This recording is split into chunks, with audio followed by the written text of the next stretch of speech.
Amnesty International just released an evaluation and assessment that since the inception of President Bola Ahmed Tinubu as President of the Federal Republic of Nigeria, over 10,000 Nigerians have lost their lives.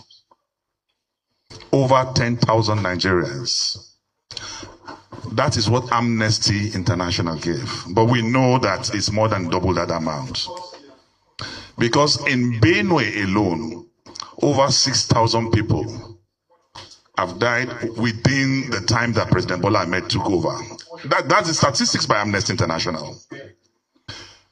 In Plateau, over 2,000 people have lost their lives according to Amnesty International.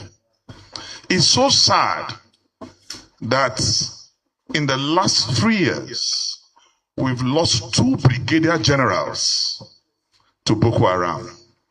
This is embarrassing. This is embarrassing. And I begin to ask myself, they are not just brigadier generals, they are commanding officers of their garrisons. And I ask myself, if this happened in America, will Trump be comfortable in the White House that an American general was murdered, killed like a chicken, and nothing happened? By terrorists.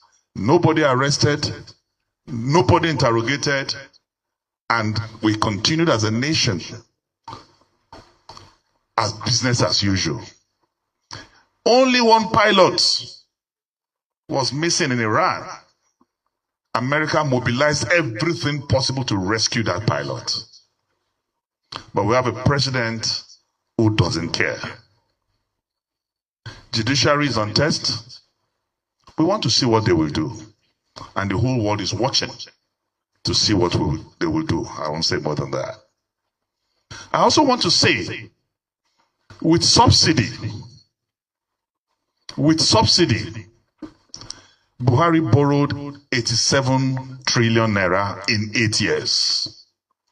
Please take notes. With subsidy, Muhammadu Buhari borrowed 87 trillion in 8 years. Without subsidy, Tinubu, so far, in 3 years, borrowed 157 trillion. 157 trillion in 3 years. I want anybody to show me what we have done with that money. This is the first time in the history of the world where a $13 billion infrastructure project, which is the highest in the history of Africa, was awarded without bidding. Awarded to a Lebanese friend. The same Lebanese friend that Tinubu carried our second highest national honors, exclusively reserved for the Vice President of the Federal Republic of Nigeria, GCON, put it in a briefcase and exported it to Paris to decorate a business partner, a Lebanese man. This is not the Nigeria that Awolowo dreamed of. This is not the Nigeria that Azikiwe spoke of. This is not the Nigeria that Sardauna Amadu Bello labored for.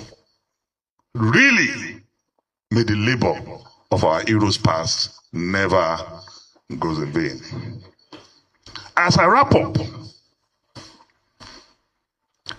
you will see from his speech when he was addressing his coordinators a few days ago, Mr. President prompted the judiciary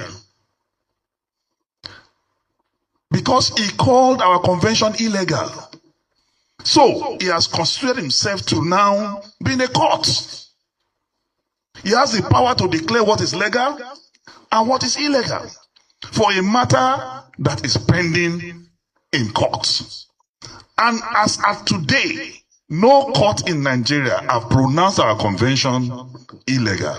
But addressing his coordinators, he was giving a body language and signal to the judiciary by addressing our convention illegal when no court said so. That is prompting the judiciary. That is very unprecedented. Very, very unpresidential. Only someone with arthritis of the brain will react in such manner. And he went further in that interview to even say that to show desperation, to show that he's confused.